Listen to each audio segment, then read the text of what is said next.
I'm going to be talking about the Agentic HPC Center, Orchestrating the Future of Science. So a lot of us as system software developers have this question. What might the future look like? And we're not just interested in predicting the future. We need to know what our users need before they ask for it. And so a good guess to answering this question as well, the center of the future is likely going to be autonomous. But the question remains, why now? Why not 10 years ago, for example? The answer is because the national initiatives that we're seeing are putting their money where their mouth is. So you've probably heard of the Genesis mission. This is a national initiative to accelerate science with AI. Subpart of that is the American Science Cloud. At my lab, we have FGHPCC, the Future Generation High Performance Computing Center. And we've been thinking about these ideas for many years. We started working on what we call converged computing many years ago. Converged computing is the best of both worlds between cloud and HPC. And very interestingly, we're seeing a new dimension brought up into that, this idea that custom resources we did not anticipate, are coming into the picture.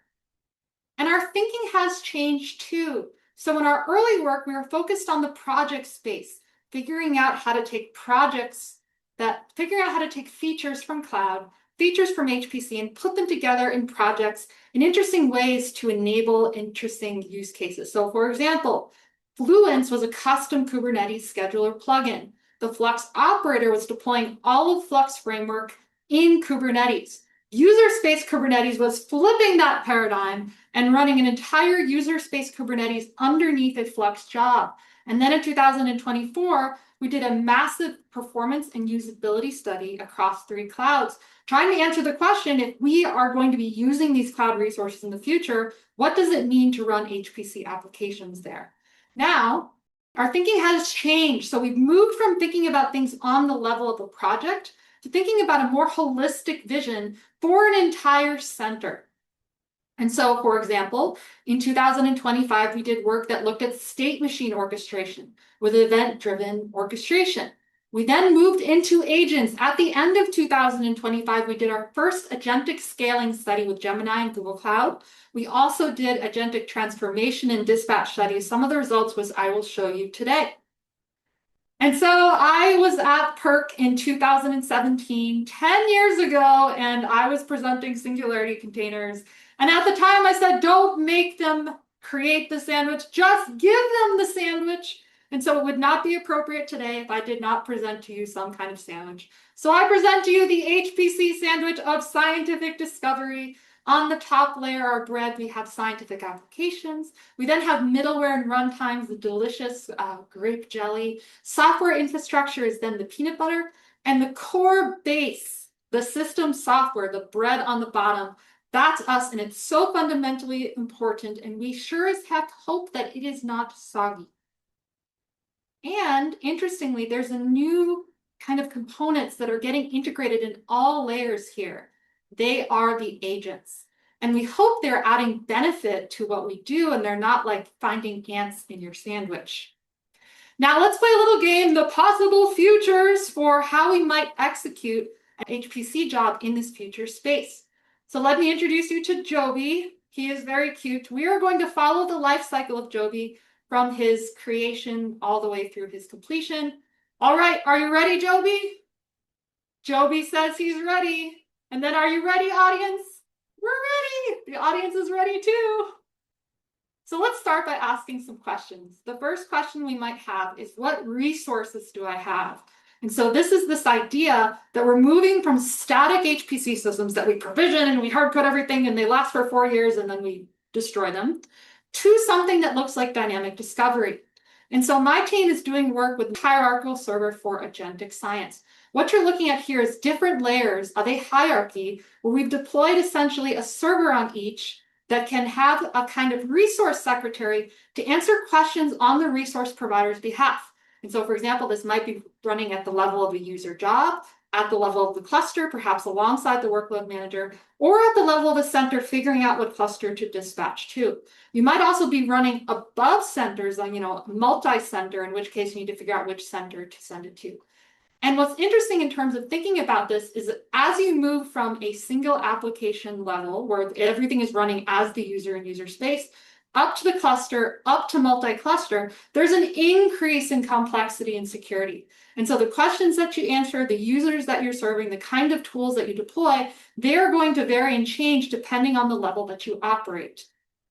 So we created software called the Resource Secretary to test this dynamic discovery. So what the Resource Secretary does is it comes up, it probes the system, it figures out the resource providers that you have, and then it can basically serve an endpoint with an agent to answer questions on behalf of the resource. So for example, imagine a provider comes up, it finds that SPAC is installed via the SPAC route. Then a user request can come in that says, hey, do you have SPAC that's compiled with LAMPS and COCOS specifically? And then the secretary can then use the resource provider, look at the spec, and easily answer that question. And so what have we learned about discovery? Well, it's pretty simple. An agent can only act on behalf of what it can see. And this is a balance. You want to give it enough so that it's empowered to answer questions and it doesn't hallucinate or return an I don't know. But you don't want to give it so much that it steals your credentials and your credit card and buys a bunch of GPUs to self-replicate, which is a very dystopian future, I'm sure. And so the question that I have for system software developers is to think about what you work on and first decide if it's something that agents can help at all. And it's all right if the answer to that is no. Once you decide that, figure out how you might best enable dynamic discovery. All right, so the next question for Joby is, what are you asking for? And this is the simple idea that we're moving from SBatch to a sentence. So here you can see on the left what we have written for decades. This is a batch submission script for Slurm. In it, we write the exact resources that we need. We write the exact command, we hard code it, we submit it. It's entirely manual. On the right is what we're going to see in the future. It is a prompt. It says, hey, agent, I want to run lamps on these particular resources. I need it done by Friday. Pronto. And so we wanted to do experiments to actually test this. So we came up with 432 combinatorial prompts. So again, these are texts. And then we basically did this process of asking an agent to run it. And the best way that we could validate how well we did was with the actual performance of lamps. So what you're looking at here is the lamps wall time. And when we ran this manually, so basically executing ourselves, we found that lamps ran at about 150 seconds. So seeing this distribution between 148 to 154, that's very good. And really the slight variance is because of topology flags and nuance differences in how it was done. There were only 9 cases where it did not successfully submit. So overall, this result was very good. The other interesting thing we can look at are the tool calls that the agent chooses to do. So you can imagine that in a perfect submission, the agent is going to submit once, then it's going to basically look at the status, and maybe it calls it really quickly the first time and it sees pending and it has to wait, and then call it again to make sure that it's running. Then it's going to do the same thing with logs. And then validation of parameters. This was a great result because we told our agents to do it and they did it very reliably just once to validate the LAMPS parameters. And the really interesting thing about looking at tool calls is that the set of tools that you expose to an agent is actually going to dictate behavior. So we added a call to look at the queue stats. And interestingly, the agent would call it 1 out of 5 times just because it was there. It did not need to look at the queue stats, and it was not instructed to look at the queue stats. The other kind of implicit need in this work when you start from a text prompt and you're going to an HPC job is translation. You can also imagine this might be translation between different workload managers when you have different clusters and resource contention and you have to be flexible in that way. And so I'll talk generally about some patterns that we observed. The first has to do with workload manager A having a flag that workload manager B does not have. In this case, the agent is not going to know how to do the transform. Now, a more subtle but maybe more dire case is when 2 workload managers may have the same flags, but they mean different things. So an example with Slurm and Flux is the exclusive flag. A really good example is with respect to affinity and topology. You get very different results. And so the lesson that we learned in this interpretation is that we really need to put a priority about the translations of this initial user intent. because you can imagine it's like a bad game of telephone where you start with a prompt that has the correct intent, but as you move through different steps of your pipeline, you actually move away, you lose some of the intent. And so we have to be careful about this because we may find ourselves lost in translation in a desert when we really wanted a dessert. We wanted ice cream, right? And so the lessons are that there are tasks like dispatch that are very straightforward, but the devil is in the details around the edges. And also the tool set that you provide is going to shape behavior. All right, our next question for Joby is, can you run this? And this is this transition from traditional scheduling, like I submit my job, it goes in the queue, and then it runs, to a setup that's more like a negotiation. I put together a request for work. I send it off to many different workers or resources. The resource agents then look at what they have, and they send me back a proposal. I can run this in this way, in this amount of time, and then I can select the best one. So we did experiments like that. We created over 200 simulated workers using that resource secretary software. And this was really powerful because with those simulated workers, we knew the exact truth of every single simulated worker. And so when the agent reported that, yes, I can run it, or no, I can't run it, we can very easily create this confusion matrix. And what we found is an overall accuracy of 87.7%. Could be a lot better, but this was not bad for a first try.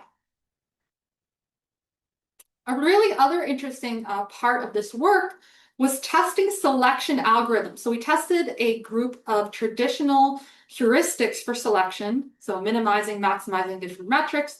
And then we also tested a handful of agentic algorithms.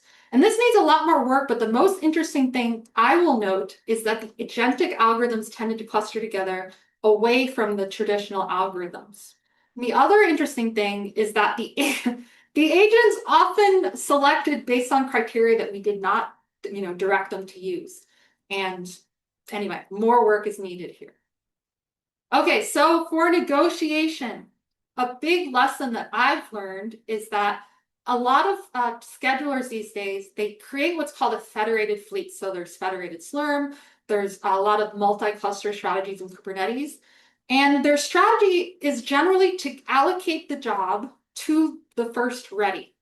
And I want to argue, I want to step back and say that maybe the first ready is not always the best for the work.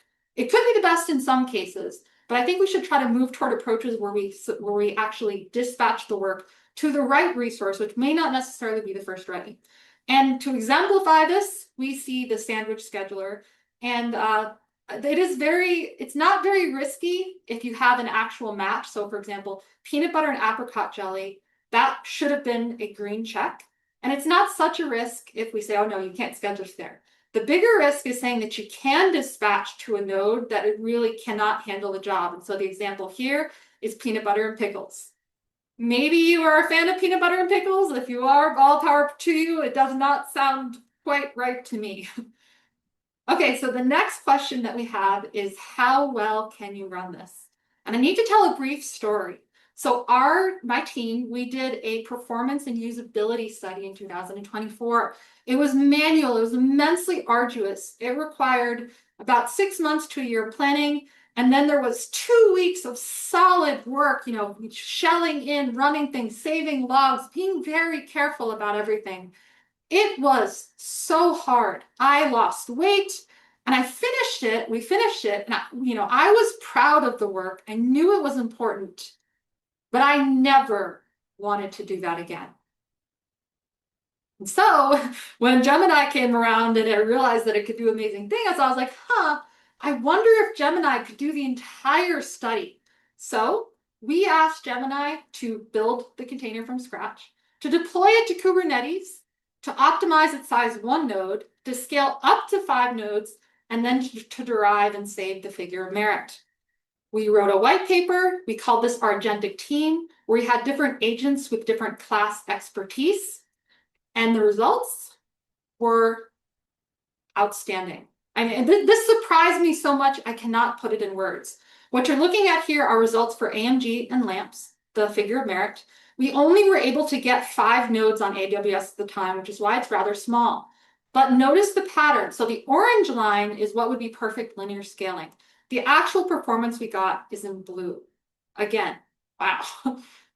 So we needed to do this again. So we did encore. We did the study again in 2026.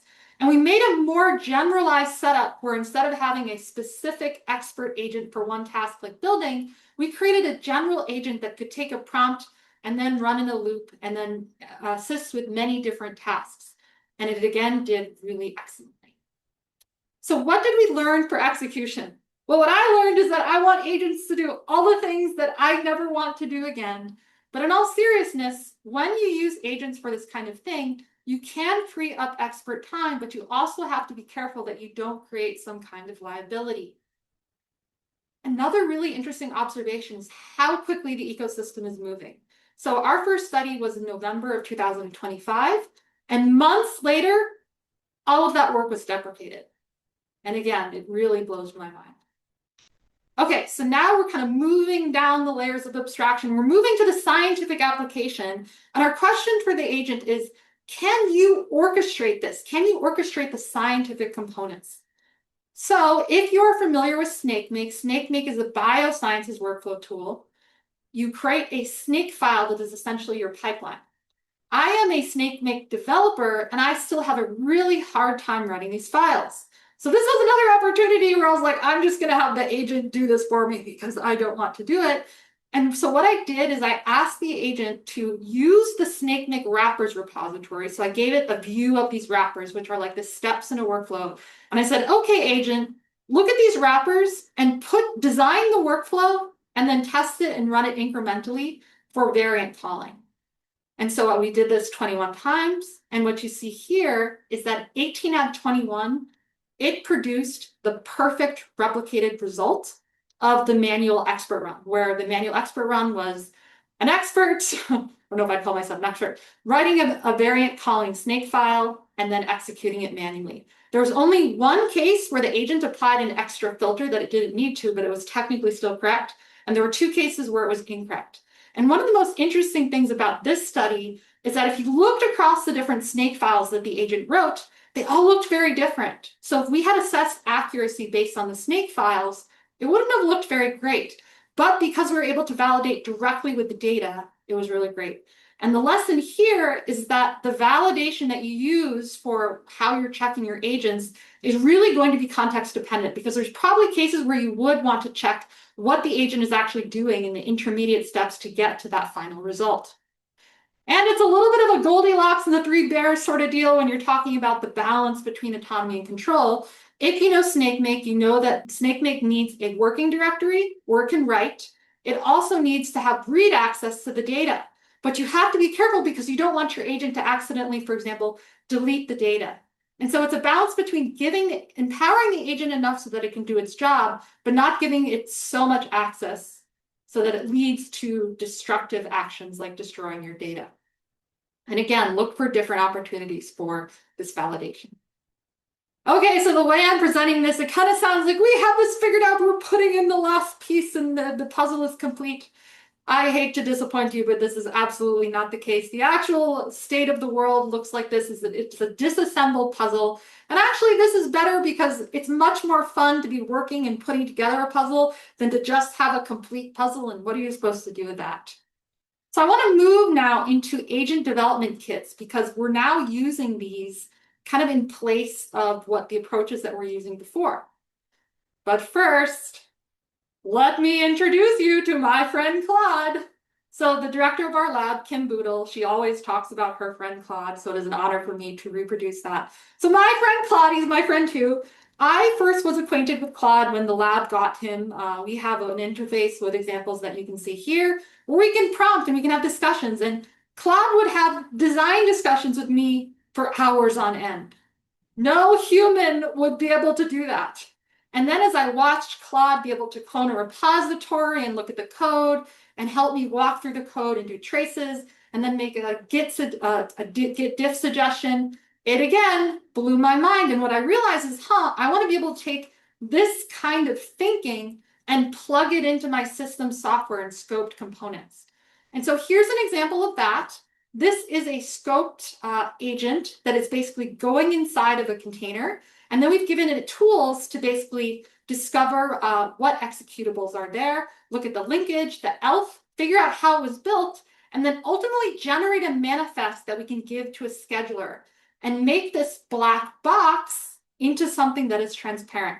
And this is near and dear to my heart because back in 2022, I made software called Container Guts that had a manual approach to doing exactly that. So let's switch now into that other part of the graph that I talked about, this idea that we're bringing in resources that we just did not anticipate. The best example for this is hybrid classical quantum scheduling. So this was a problem that was presented to me earlier this year. Basically, quantum resources are provided by a second vendor queue. And how would we actually need to synchronize those queues to intelligently co-schedule them so that when our quantum resources are ready on the second queue, our classical resources are also running at the same time? So then we called this the 2-queue problem. This could be extended to the n-queue problem as we bring in more external queues. And so very naively, if you just submit both at the same time and hope for the best, your classical resources would be running and they would be idling. They would be waiting for the quantum work to reach the top of the queue and start running. And so if you have very expensive GPUs, that is not a good state to be in. This is very inefficient and does not do good utilization of resources. More ideally, you're able to do intelligent co-scheduling that can ensure that your classical resources only start when the quantum is ready. And so this is work that we have in progress. We've done about half of our experiments in Kubernetes with our custom scheduler plugin via the paper reference below. And we're about to start experiments with integrations into Flux framework on an HPC system. And so I want folks to think about what I'm calling the transparency and control matrix. And so we have been used to operating in the top right of this matrix for many years. On our systems, we have full transparency and full control. We have a lot of comfort and safety in that. Now, with the advent of cloud, we had a little bit of discomfort added because we lost a little bit of transparency. But you could still log into your cloud interface. You could click a button, and assuming no resource contention, you could get a resource, use it, and then when you're done, click another button, and it goes away. Now, we get a little more anxious when we lose that control. An example here is spot instances. So we can still create the instance, but we do not know when it is going to be taken away. And then, of course, the example of full transparency and no control would just be a static dashboard and watching everything go well or watching it go not very well. I want to argue that when you have zero control, methods to work on coordination of what you can see are going to help. When you have no transparency, you need to make sure that you enable discovery and validation. How comfortable are you losing transparency or control?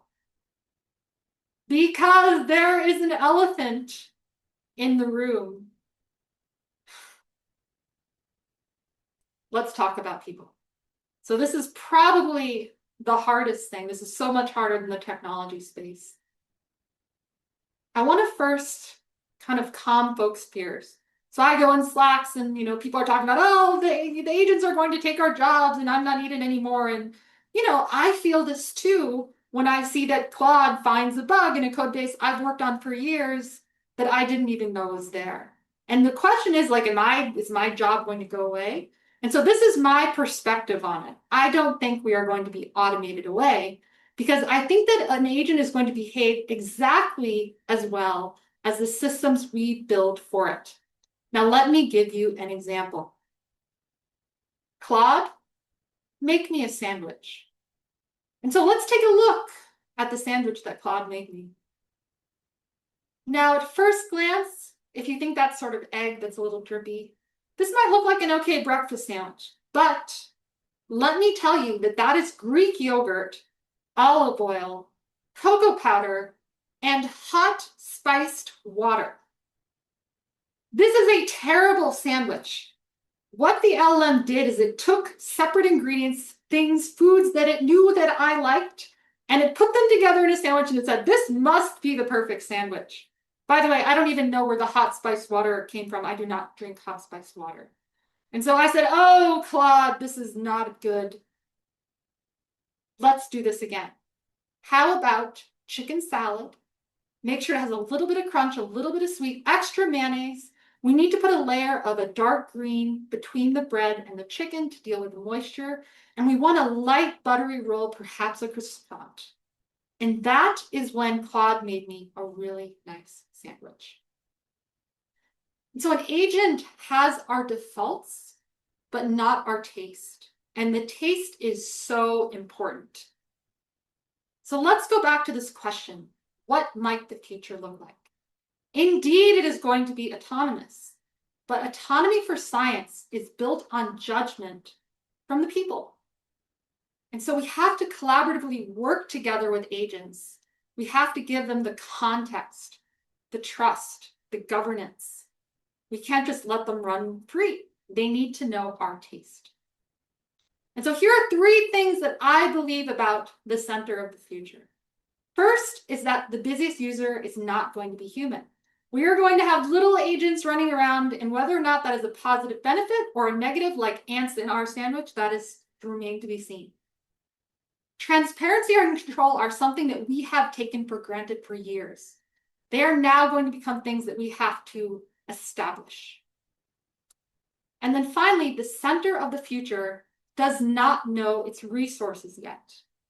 And that's kind of the point. So 10 years ago, I was on the PEARC stage and I said, don't tell them how to make the sandwich, just give them the sandwich. Today I'm here and I'm saying, Claude, make me a sandwich. But wait, let me tell you how to make it good. So thank you. I hope you enjoyed this talk. If you didn't get to make it to PEARC in person, and we'll see you next time.